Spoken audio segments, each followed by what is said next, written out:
Ether had never believed in destiny. In his opinion, destiny was just a pretty word people used when they wanted their bad decisions to sound meaningful. That morning, he stood in front of his apartment mirror, staring at his tired reflection with the blank expression of someone who had already given up on the day before it even started. His university hoodie was wrinkled. His eyes looked like he had slept for 3 minutes instead of 3 hours, and his phone had been vibrating on the sink for the past 5 minutes. Noctis was calling again. Ether let it ring until it stopped. Then it started again. He sighed, picked up the phone, and answered. "If this is about going outside, I'm hanging up." Noctis's voice came through bright, loud, and entirely too awake. "Perfect, because this is absolutely about going outside. I hate you. You say that every week, and yet I remain your only friend. That sounds like a threat." "It is. Now get dressed. There's a new ancient relic exhibit at the museum, and you're coming with me." Ether leaned against the sink and closed his eyes. "Noctis, I have 3 assignments. No energy, and absolutely no interest in staring at broken bowls behind glass. It's not just broken bowls. There are old ritual objects, cursed-looking stones, and probably something dramatic enough to make you feel emotions again. I don't want emotions. I want sleep. You always want sleep. That's not a personality." Ether wanted to argue, but the problem with Noctis was that he had the persistence of a debt collector and the emotional manipulation skills of someone who had known Ether for too long. 30 minutes later, Ether was standing outside the museum with him, regretting every choice that had brought him there. The museum was exactly as expected. Quiet halls, dim lights, glass cases, and people pretending to understand history by nodding at rusted knives. Noctis was enjoying himself far too much, reading every plaque and making comments Ether only half listened to. Ether drifted from display to display, hands in his pockets, trying to ignore the heavy feeling that had followed him for months. It was not sadness exactly. It was more like being misplaced, as if everyone else had received instructions for life, and he had somehow missed the meeting. Then he saw the stone. It sat inside a small glass case near the end of the exhibit, almost hidden between larger artifacts. It was not beautiful in an obvious way. It was dark, smooth, and wrapped in thin silver lines that looked less like decoration and more like something sealing it shut. The plaque underneath called it the Veil Stone, origin unknown, connected to forgotten wolf clans and lunar rites. Ether stopped walking. Noctis noticed after a few steps and turned back. "What? Finally found something creepy enough for you?" Ether did not answer. His chest felt strange.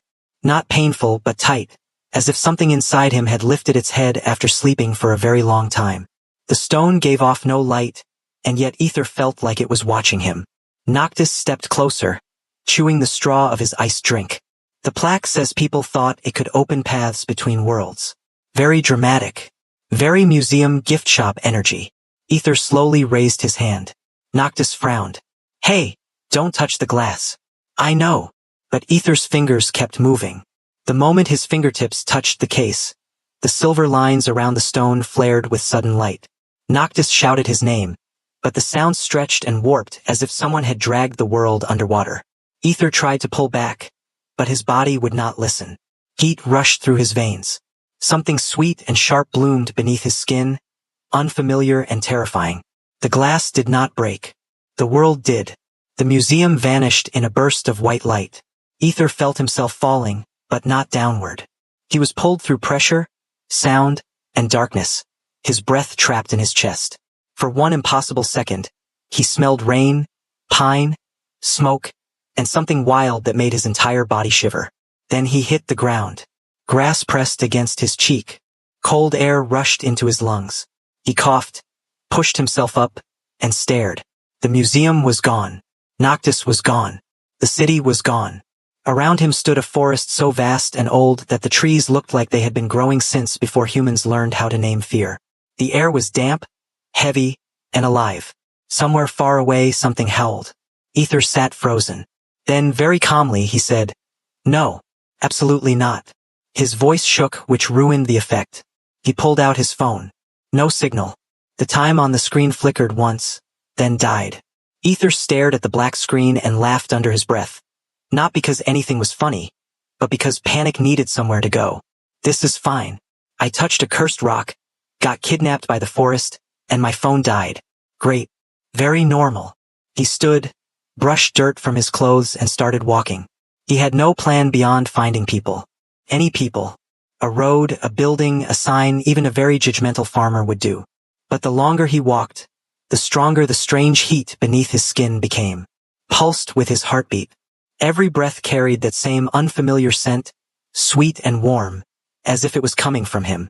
Ether stopped and pressed a hand to his chest. What is happening to me? The forest answered with a growl. Ether turned slowly. At the edge of the clearing stood a wolf. No, not a wolf. Wolves were not that large. Wolves did not stare with eyes full of hunger and recognition. Its body lowered, claws digging into the earth, and its growl deepened. Ether took one careful step back. The wolf took one forward. Good giant dog? Ether whispered. I am not food. I'm emotionally unavailable and probably expired. The wolf lunged. Ether ran. Branches tore at his sleeves. Roots caught his shoes. Behind him, the creature crashed through the forest with terrifying speed. His lungs burned, his legs shook, and the strange scent spilling from his body seemed to grow stronger with every panicked breath. Then another growl joined the first. And another. Ether's blood went cold. They were not just chasing him. They were being drawn to him. He stumbled into another clearing and tripped over a root, hitting the ground hard. Pain shot through his palms. He rolled onto his back as the first wolf burst through the trees, followed by two more. Ether could not move. The largest wolf lowered its head, fangs bared. Then a voice cut through the clearing. Stop! The single word struck the air like a command carved from iron. Every wolf froze. Ether's breath caught. A man stood between him and the wolves. He had not been there a second ago. Tall, broad-shouldered, and still in a way that made the entire forest seem to wait for his next movement. His presence was suffocating, not loud, not wild, but absolute. The wolves lowered their heads. Ether stared, shaking. The man did not look away from him. His gaze moved over Ether's face, his throat, his trembling hands, then sharpened with something darker than surprise. He inhaled once. The air changed. Ether felt it immediately, a pressure rolling over the clearing, heavy and dominant. The wolves whimpered and backed away. Even Ether's body reacted, heat rising under his skin in a way that scared him more than the wolves had. The man's jaw tightened. What are you? He asked. Ether swallowed. I was hoping you could tell me where I am first. The man took one step closer. The wolves stayed behind him, obedient and silent. You are in Black Veil territory. That means nothing to me. It should. Ether pushed himself up on one elbow. Look, I don't know what this is. I was in a museum. I touched a stone. And now wolves the size of horses are trying to eat me. They were not trying to eat you. Ether stared at him. That is not comforting. The man's expression did not soften. They were following your scent. Ether went still. My what? Before the man could answer, another figure rushed into the clearing. A younger man, tense and alert, stopped behind him and immediately looked at Ether with alarm. Dravik, he said carefully. The southern patrols are losing control. Whatever that scent is, it's spreading. Dravik. So that was his name. The man called Dravik did not look away from Ether. Something dangerous moved across his face. Not quite anger, not quite fear. The younger man lowered his voice. Is he an Omega? Ether's stomach dropped. A what? Dravik's eyes flashed. No ordinary Omega smells like that. The words made no sense, but the way he said them made Ether's skin prickle. More howls rose in the distance. Closer this time. Dravik turned his head slightly and spoke to the younger man. Sylvan, send word to the pack. Seal every border. Sylvan's eyes widened. All borders. All of them. Ether forced himself to stand, though his legs were unsteady. Wait, I'm not going anywhere with you until someone explains what is happening. Dravik finally stepped close enough that Ether had to tilt his head up. The pressure around him deepened. Ether should have moved back, but his body betrayed him, caught between fear and the strange pull that seemed to hum beneath Dravik's presence. Dravik reached out and caught Ether's wrist. His grip was firm but not painful. The moment their skin touched, Ether felt something snap tight between them, invisible and electric. Dravik felt it too. His eyes narrowed, and for the first time his control cracked. Only for a second. Then his face became cold again. You crossed into my territory carrying a scent that can drive alphas mad, Dravik said quietly. You do not understand what you are, and that makes you dangerous. Ether's voice came out smaller than he wanted. I don't even know where I am. Dravik looked toward the darkening forest, where more shadows moved between the trees. You will not survive out here. Ether wanted to argue.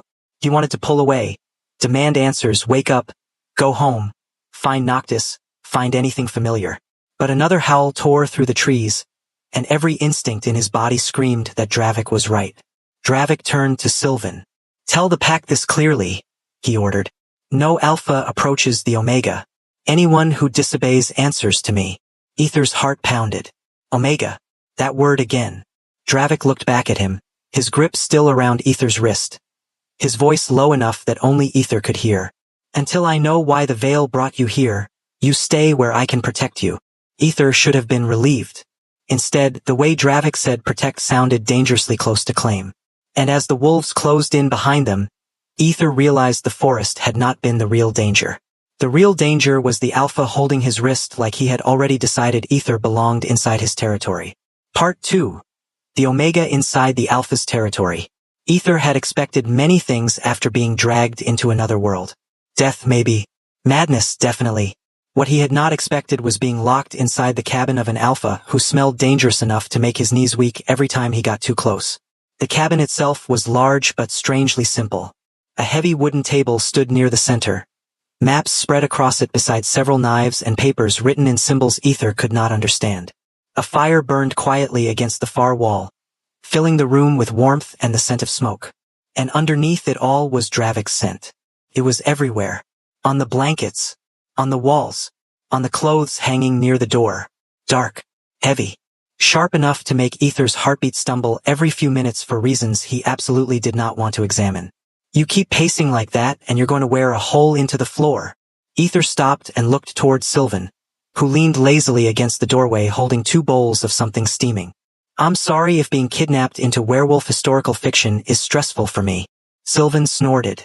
You're not kidnapped. The locked door says otherwise. That lock is for everyone else, not you. Very reassuring. Sylvan handed him one of the bowls. Eat. Ether looked down suspiciously. What is it? Food. That explains nothing. It's stew. You'll survive. Ether sat near the fire and cautiously took a bite. Surprisingly good. Hunger hit him immediately afterward, reminding him he had not eaten since before the museum. Sylvan watched him for a moment before speaking again. You really don't know anything about Omegas? Ether nearly choked. I barely know what year this is. That bad, huh? You people keep saying words like Alpha and Omega, as if I'm supposed to understand them. Sylvan sighed and crouched beside the fire. Alphas are dominant. Stronger instincts, stronger pheromones. Betas are normal. Omegas, he hesitated slightly. Omegas are rare. Especially male Omegas. Ether frowned. And Moon Omega? Sylvan's expression changed instantly. Too fast to miss. That, he said carefully, is something people stopped talking about a long time ago. Before Ether could ask more, the cabin door opened. Dravik entered. The entire atmosphere shifted immediately. Ether hated how aware his body became every time the Alpha walked into a room. His pulse sped up before his brain even processed why. The scent in the air thickened, pressing against his senses in a way that felt overwhelming but strangely grounding at the same time. Dravik's gaze landed on him first. Always him first. Report, Dravik said. Sylvan straightened. Southern border is stable for now. 2 Alphas had to be restrained after catching his scent near the woods. Ether blinked. Wait, what do you mean restrained? Neither answered immediately. That silence was somehow worse. Dravik removed his gloves slowly. Your pheromones are affecting the territory. I'm not doing anything. I know. That should have comforted him. Instead, the calm certainty in Dravik's voice made him nervous. Ether crossed his arms. Then maybe stop treating me like some biological weapon. Dravik's eyes narrowed slightly.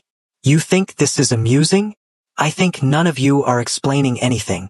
You crossed into a world that functions differently from yours. That still explains nothing. For a second, irritation flashed across Dravik's face. Then it disappeared just as quickly.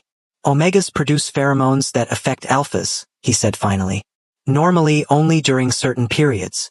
Ether frowned. Certain periods? Neither man answered immediately. Then Sylvan looked away like he suddenly found the wall fascinating. Ether stared between them. Oh my God. You mean heat? The silence confirmed everything. You cannot seriously expect me to accept that sentence. Dravik stepped closer. Whether you accept it or not changes nothing. Ether stood so quickly the bowl nearly spilled from his lap. This is insane. Yes. You're talking about instincts and pheromones and you crossed through time. Fair point. Dravik moved toward the table again, but Ether noticed something strange. The alpha never came too close unless necessary. Every movement felt deliberate, controlled, as if he were constantly holding himself back. That realization sat strangely in Ether's chest. Why are you avoiding me? He asked suddenly. Dravik paused. Sylvan immediately looked like he wanted to leave the room. Interesting question, he muttered. Dravik ignored him. Ether kept going. You barely look at me for more than 5 seconds. That would be safer. For who? This time Dravik looked directly at him. The pressure of that gaze made Ether's stomach tighten unexpectedly. For both of us. The room became very quiet after that. Sylvan cleared his throat awkwardly. Right? I'm gonna go deal with literally anything else. He disappeared before Ether could stop him. Ether looked away first. That annoyed him more than it should have. Outside, distant voices echoed through the territory. Ether had noticed them earlier through the windows. Black Veil was larger than he first thought. Wooden cabins spread through the forest clearing. Smoke rising from fires while people moved constantly between patrols, kitchens, and training grounds.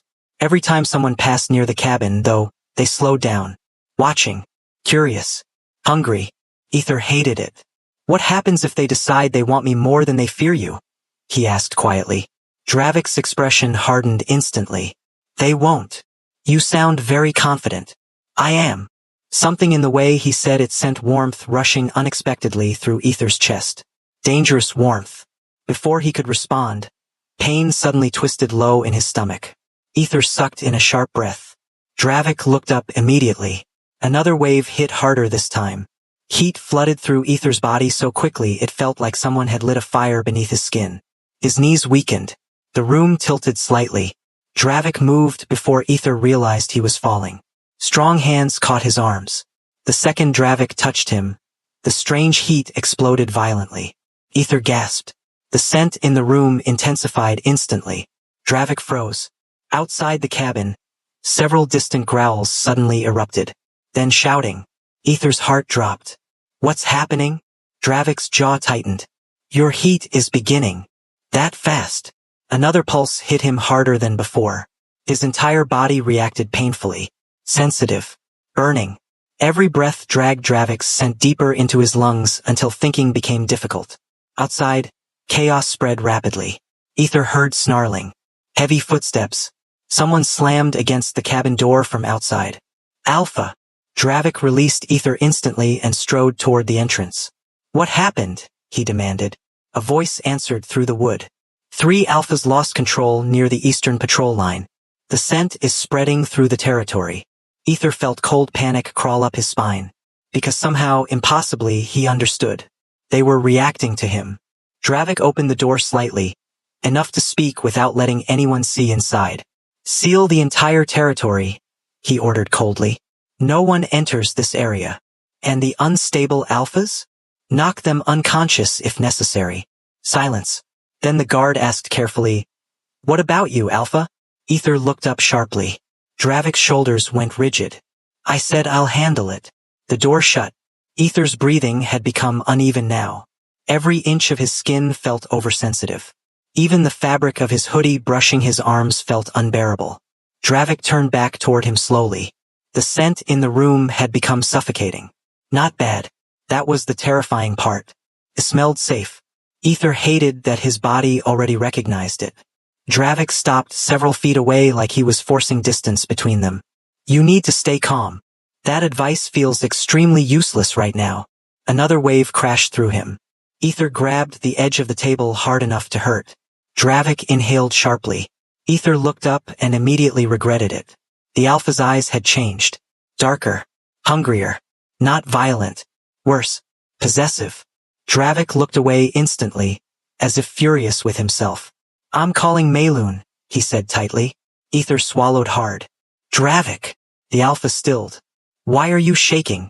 For the first time since meeting him, Dravik looked genuinely unsettled.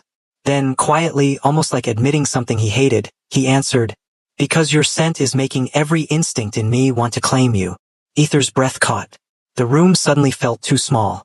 Dravik stepped backward immediately after saying it, putting distance between them again.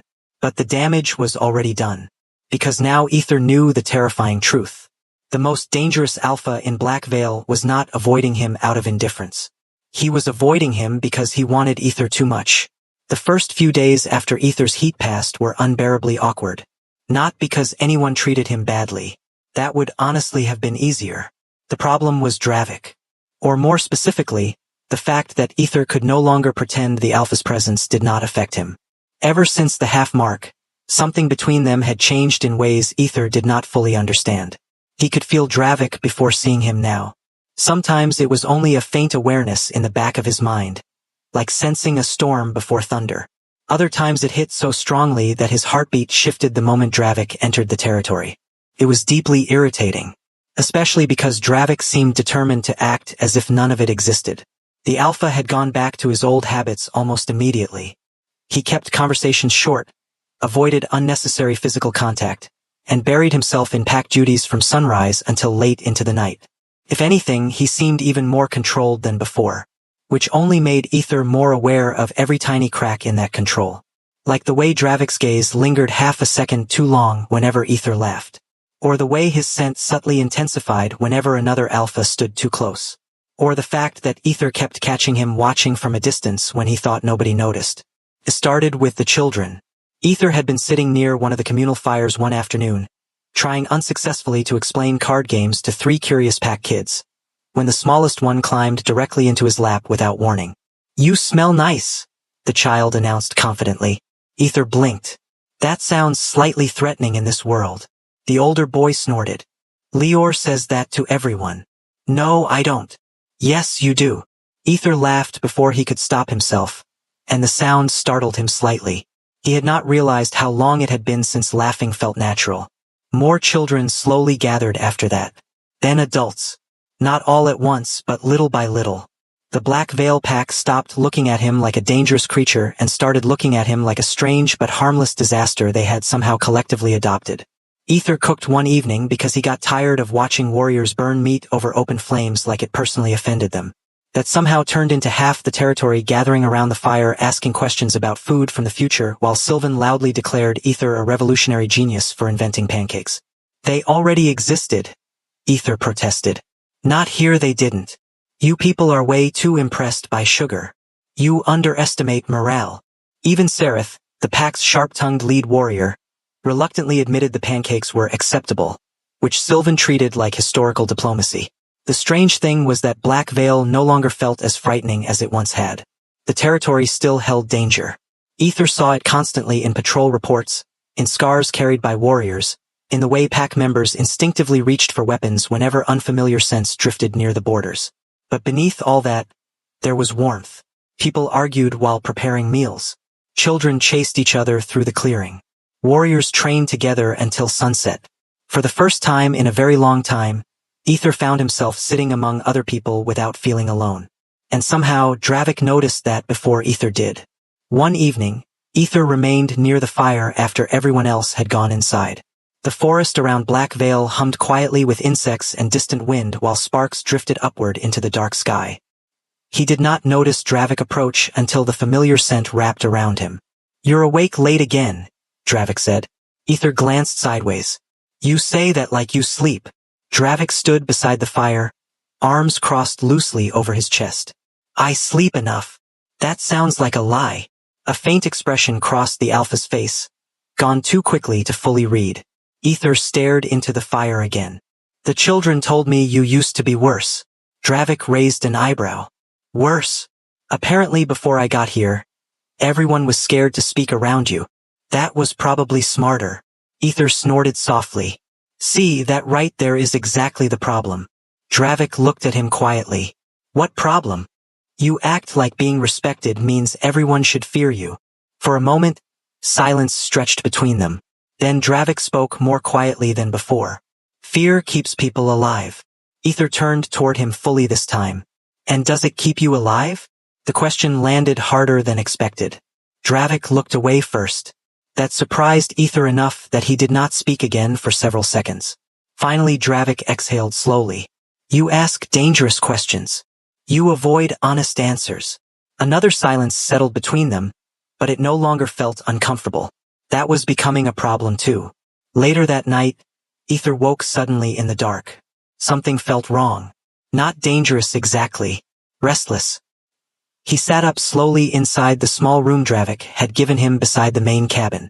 The blankets tangled around his legs carried a familiar scent that instantly calmed him enough to think clearly again. Dravik. Ether froze. Why did his blankets smell like Dravik? His eyes slowly moved across the room. Then horror filled his entire body. On the chair beside the bed sat one of Dravik's coats. Another rested near the blankets. And judging by the amount of scent surrounding him, this was definitely not accidental. Oh my God! He had built a nest. Not a real nest, obviously. But apparently Omega instincts did not care about preserving dignity. Ether buried his face in his hands just as the door opened. Sylvan stepped inside carrying folded laundry, then stopped. His eyes slowly moved from the blankets to Dravik's coat to Ether's horrified expression. A terrible grin spread across his face. You nested. I hate this world. Sylvan looked delighted. This is incredible. Get out. You stole the Alpha's clothes. I did not steal them. You stacked them beside your bed. Ether wanted the ground to open beneath him. Before he could throw something at Sylvan, another scent suddenly entered the room. Dravik. The Alpha stopped in the doorway. His gaze landed immediately on the coat beside Ether's bed. Silence. Ether had never wanted to disappear more in his life. Sylvan looked like he might actually die from trying not to laugh. Dravik stepped inside slowly.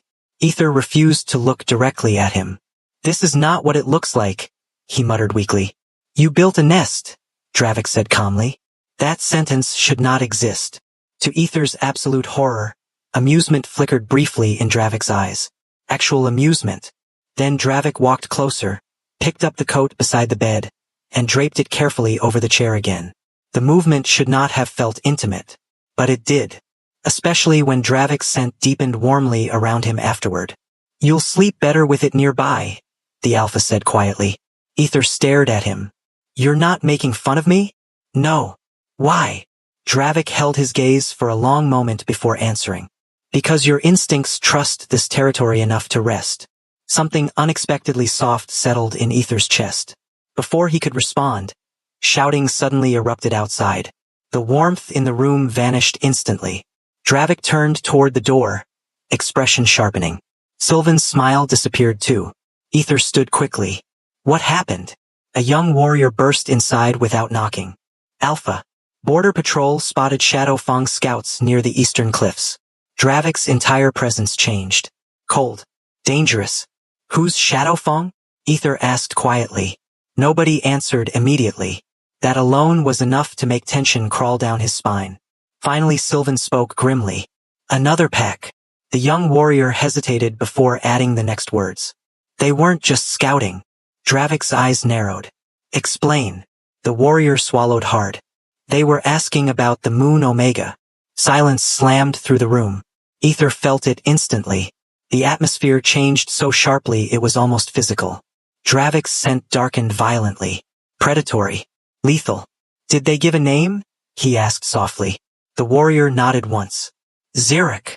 For the first time since arriving in Black Veil, Ether watched genuine killing intent appear in Dravik's eyes. And somehow, what terrified him most was realizing that Dravik was not angry because someone wanted the moon Omega. He was angry because someone wanted Ether. Everything changed after Xeric appeared. Before that, Black Veil had still felt protected somehow. Dangerous, yes, but stable. The pack had routines, warmth, familiar laughter around the fires, and quiet moments that almost made Ether forget he was trapped inside another century. After Xeric, tension settled over the territory like smoke that never cleared. Patrols doubled along the borders. Warriors barely slept. Strange scents appeared near the forest every night, always vanishing before sunrise. Even the children stopped wandering too far from the center of camp. And everywhere Ether went, people watched him differently now. Not with fear anymore. With awareness. Moon Omega. The word spread through Black Veil faster than anyone admitted aloud. Ether could feel it in the subtle shifts around him. Conversations stopping when he entered rooms. Pack elders studying him too carefully. Alphas lowering their eyes whenever Dravik walked beside him. As if everyone finally understood what he was worth. Ether hated it. The worst part was that he had started understanding it too. You're avoiding everyone again. Ether looked up from the cabin porch where he sat staring into the forest. Sylvan leaned against the railing beside him holding 2 cups of steaming tea. I'm sitting outside, Ether replied. That's not avoiding. You skipped dinner. I wasn't hungry. Sylvan handed him one of the cups anyway. You're thinking too loudly. Ether let out a quiet laugh before taking the tea. I'm serious though. They all look at me differently now. Sylvan stayed quiet for a moment. That's because they finally realized you're important. That's exactly the problem. You'd rather be ignored? I'd rather know people actually see me. Sylvan frowned slightly. What does that mean? Ether looked down at the cup in his hands. If I wasn't a Moon Omega, would any of this still matter? The question lingered heavily between them. Before Sylvan could answer, footsteps approached. Dravik. Ether always knew when it was him now. The bond had grown stronger over the past weeks. Sometimes Ether felt emotions through it before Dravik even spoke. Exhaustion, irritation, hunger, restlessness, and lately, stress. Dravik looked exhausted. Not physically. Something deeper than that. The council messengers arrived, Dravik said quietly. Sylvan muttered a curse under his breath.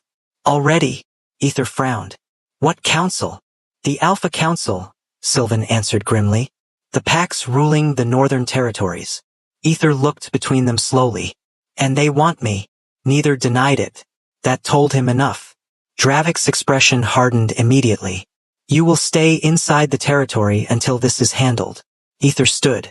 Stop saying things like I belong to you. The moment the words left his mouth, silence fell.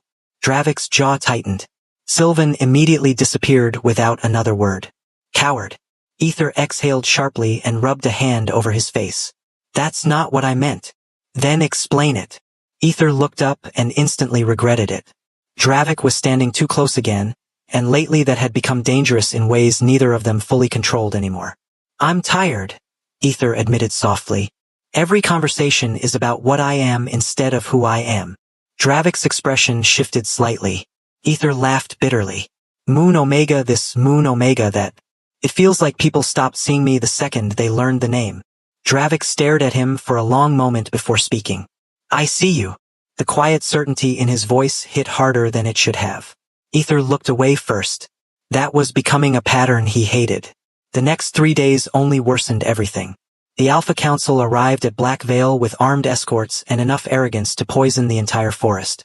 Their leader, an older Alpha named Kaler, barely acknowledged Ether as a person.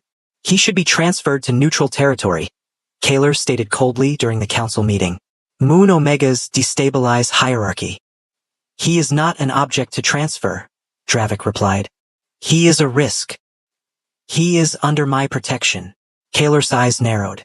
That attachment is exactly the problem. Ether sat silently beside the wall listening to them discuss him like territory borders or trade agreements. By the end of the meeting, he felt sick. That night, the bond pulsed violently enough to wake him. Pain. Sharp. Burning. Wrong. Ether sat upright instantly. Dravik. The feeling slammed through the bond again. Not physical injury. Instinct. But Ether left his room before thinking. The entire main cabin smelled overwhelming by the time he reached it. Dark pheromones saturated the air so heavily that even breathing became difficult. Several claw marks tore through the wooden walls near the hallway. Sylvan blocked the doorway immediately. You shouldn't be here. What happened?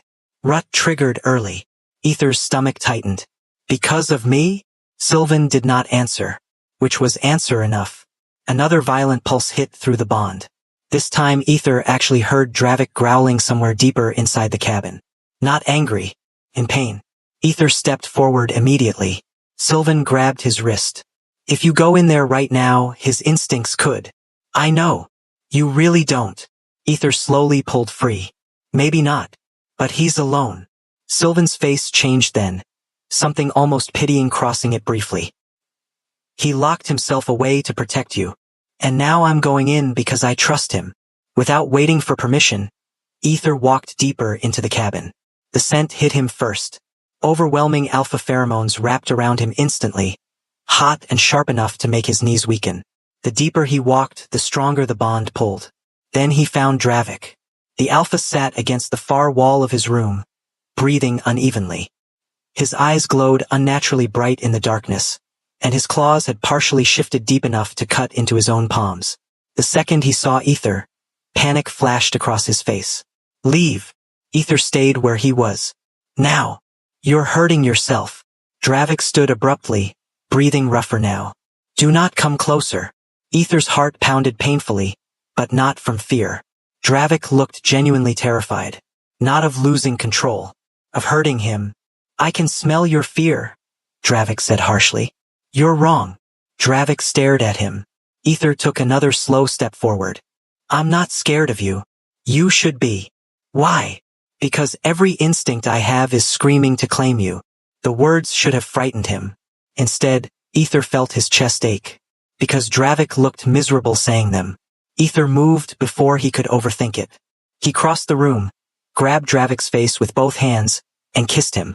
For one suspended second, everything stopped. Then Dravik kissed him back.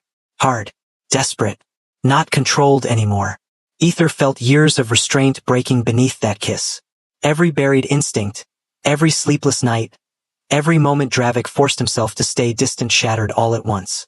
When they finally pulled apart, both were breathing unevenly. Ether rested his forehead against Dravik's. I didn't come here because of pheromones, he whispered. Dravik's hands tightened carefully around his waist. Then why? Ether looked directly into his eyes. Because it's you. Something inside Dravik broke completely after that. The next morning, before the entire Alpha Council, Dravik stepped forward and declared calmly, Ether is not a weapon, not an offering, not a political asset. The room fell silent. Then Dravik turned toward Ether fully and lowered himself onto one knee. Shock spread across every face in the chamber. An Alpha Supreme kneeling willingly was unheard of. Dravik lifted his gaze and said quietly, If you allow it, I want to belong to you too. Ether's breath caught. Then slowly, despite every watching eye in the room, he reached forward and touched Dravik's face. Yes. The bond ignited instantly. Warmth exploded through both of them, powerful enough to shake the entire room.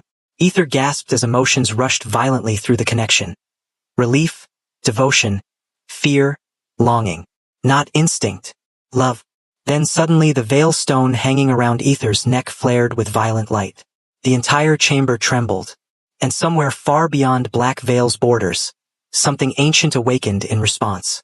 The light vanished as suddenly as it appeared. For one terrifying second, absolute silence swallowed the chamber. Then the entire Alpha Council erupted into chaos. Several Alphas stumbled backward, instincts flaring violently from the completed bond. Others shouted over each other while the stone hanging around Ether's neck continued glowing faintly beneath his shirt like a heartbeat refusing to calm down. Ether barely heard any of it. The bond between him and Dravik had become overwhelming. Not painful. Worse. Intimate. He could feel everything now. The fierce protectiveness radiating from Dravik. The relief buried beneath years of emotional restraint. The lingering fear that someone might still try to take Ether away. And beneath all of that, love. Real, terrifying love. Dravik stood slowly from where he had knelt, eyes fixed entirely on Ether as if the rest of the chamber no longer existed. Then Kaler slammed a fist against the council table hard enough to crack the wood. You've lost your mind, the older Alpha snarled. A Supreme Alpha bonding with a Moon Omega during political unrest. He bonded willingly, Sylvan interrupted coldly. That bond threatens every northern territory.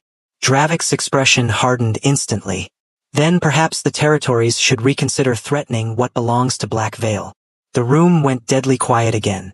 Ether felt the possessiveness through the bond before Dravik even finished speaking. It should have frightened him. Instead, warmth spread embarrassingly through his chest. That realization alone nearly gave him a crisis. Kaler looked disgusted. You would risk war for an Omega? No, Dravik replied calmly. I would win one. The answer shut down the room immediately. Ether stared at him. Sometimes he forgot exactly how dangerous Dravik truly was until moments like this. Before anyone could continue arguing, the Veil Stone pulsed again. This time pain exploded through Ether's body so sharply that he nearly collapsed. Dravik caught him instantly. Ether. The room blurred around him. Suddenly images flooded his mind. Dark forests, broken stone gates, unfamiliar wolves running beneath a blood-colored moon. Then another image struck harder than the rest. A man, tall, smiling, standing beside someone Ether could not fully see. And in that person's hand was the Veil Stone. The vision vanished violently. Ether gasped for air. Dravik tightened his hold around him immediately. What did you see? I don't know. But deep down that was a lie. The Veil Stone was showing him something. Or someone. Mayloon stepped forward quickly, eyes fixed on the glowing relic. The bond activated it. Kaler frowned sharply. Activated what? Mayloon looked unsettled for the first time since Ether met her. The bridge. Nobody spoke. Then, quietly, Dravik asked, You're certain? No, Mayloon's voice lowered further. But I've seen descriptions in the old records. Moon Omega bonds strengthen the veil itself. Ether pressed a hand against his chest, trying to steady his breathing. Can someone please explain what that means before I lose my mind completely? But before Mayloon could answer, another sense suddenly crashed into the chamber. Completely unfamiliar. Ether froze. Then his eyes widened. No way. A voice shouted outside the hall. Get your giant furry psychopath hands off me. The entire room went still. Ether knew that voice. Dravik's expression darkened immediately as warriors rushed toward the entrance. Sylvan cursed under his breath and reached for a weapon while Ether shoved himself upright despite the lingering dizziness. Noctis, he whispered. A second later, the doors burst open. Noctis stood in the center of the entrance surrounded by half a dozen tense warriors, breathing heavily and holding a metal flashlight like a weapon. His clothes were dirty, his hair a mess, and panic flashed across his face the second he spotted Ether. Oh, thank God, Noctis breathed. You're alive. Ether stared at him in disbelief. How are you here? Noctis pointed accusingly at the glowing veil stone around Ether's neck. How do you think? The cursed murder necklace exploded in my apartment. Sylvan blinked. Murder necklace? That thing nearly dragged me through a wall. Before anyone else could react, Noctis suddenly noticed Dravik standing beside Ether. Then his eyes narrowed. Oh! Ether immediately recognized that tone. No. Noctis pointed between them. Absolutely not. Dravik's expression became dangerous instantly. Explain. No, you explain. Noctis stepped closer to Ether.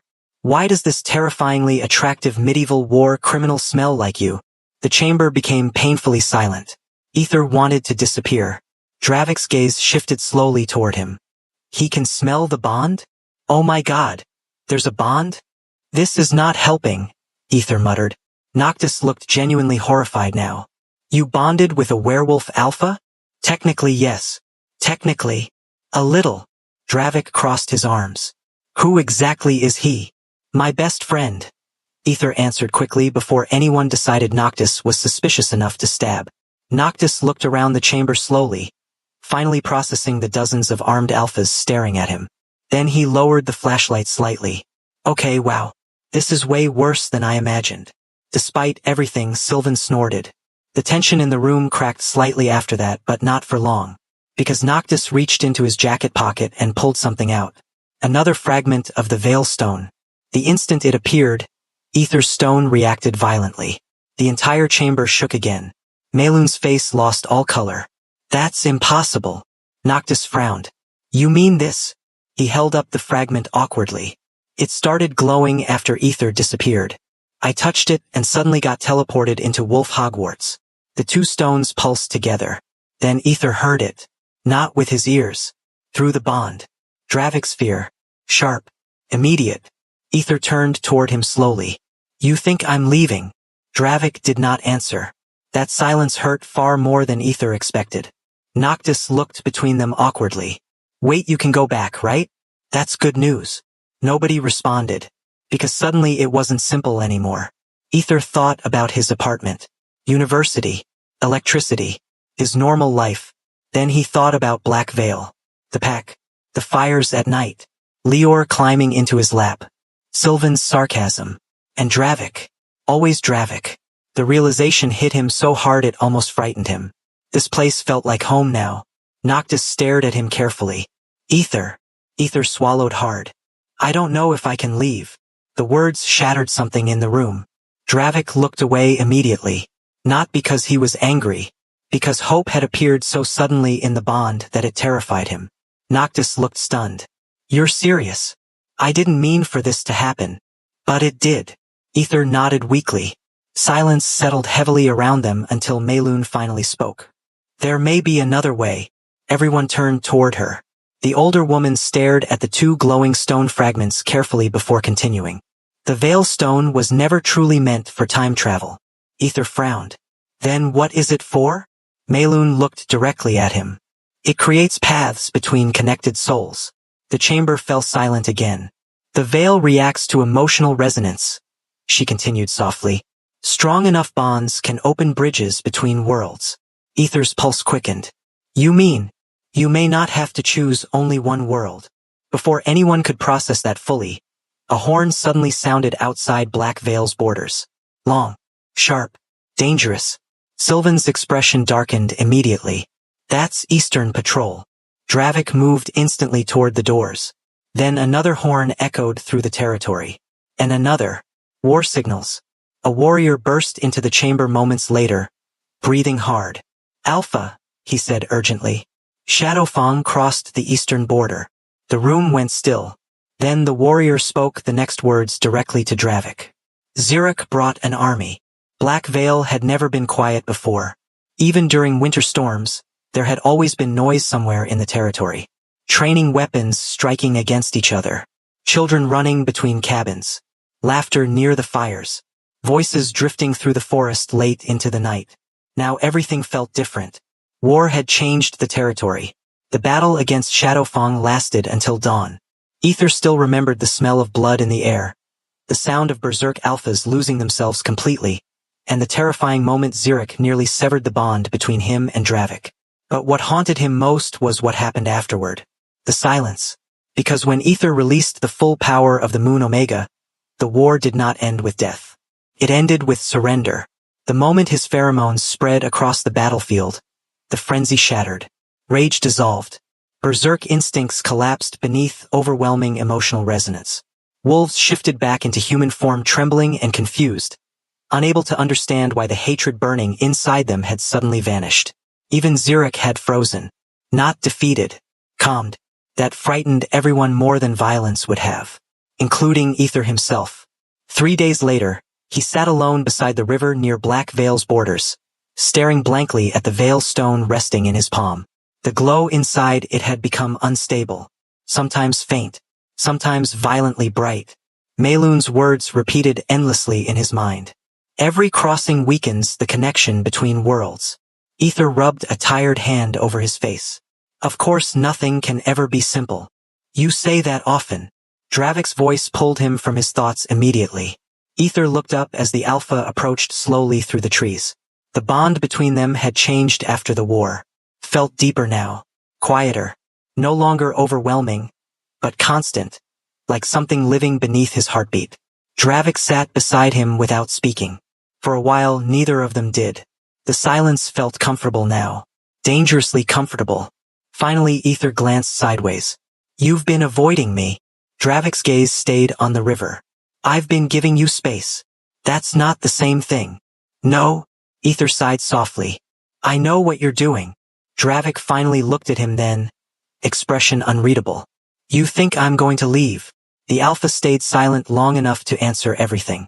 Ether's chest tightened painfully. I haven't decided anything yet. That's exactly the problem. The honesty in Dravik's voice hurt more than anger would have. Ether looked back down at the stone in his hand. Part of me misses home. Dravik nodded once. And another part? Ether laughed weakly. Another part of me can't breathe when I think about leaving this place. Or leaving you. He did not say the last part aloud because the bond already carried it clearly enough. Dravik's eyes softened slightly after feeling it. You should hate me a little, Ether muttered. It would make this easier. I tried. That startled a quiet laugh out of him. Terrible attempt. I noticed. For the first time in days, some of the tension between them loosened. Then footsteps approached from behind. Am I interrupting emotional suffering again? Ether glanced back immediately. Noctis walked toward them carrying several bags of food, while Sylvan followed beside him looking exhausted in the specific way people looked after spending too much time around Noctis.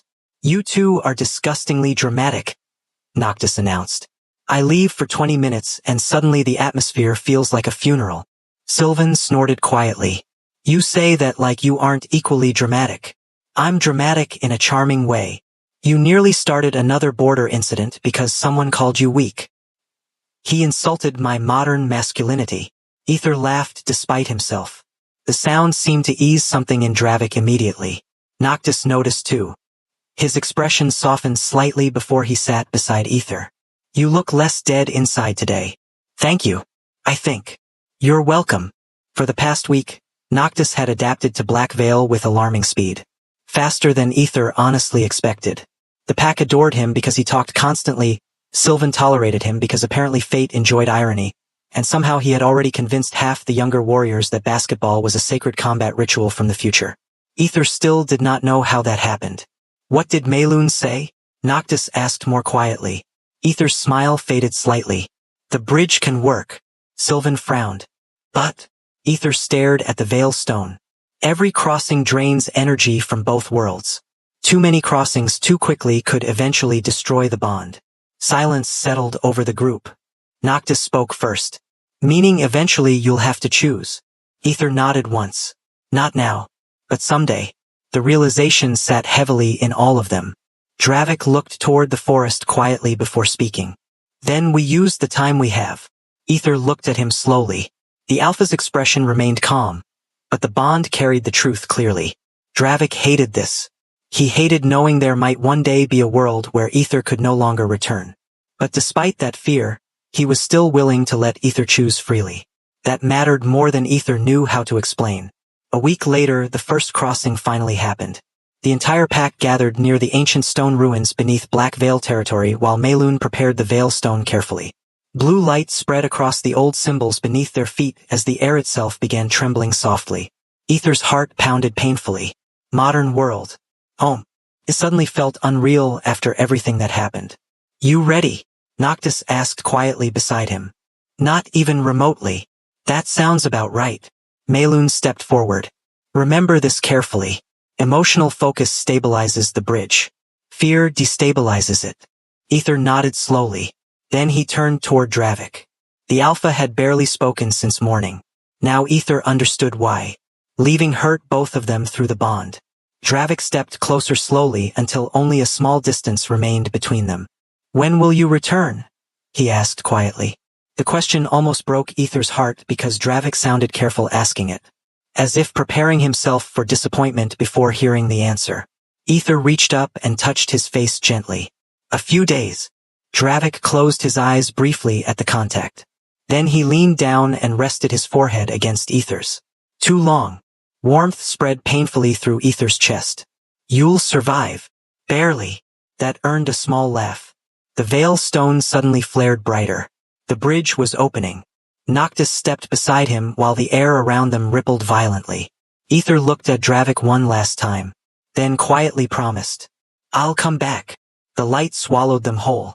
The next thing Ether knew, he was standing in his apartment. Modern lights. Modern furniture. His dead phone buzzing endlessly on the kitchen counter. Noctis stared around in disbelief. Oh my god. Electricity. Ether laughed shakily, but the sound faded quickly.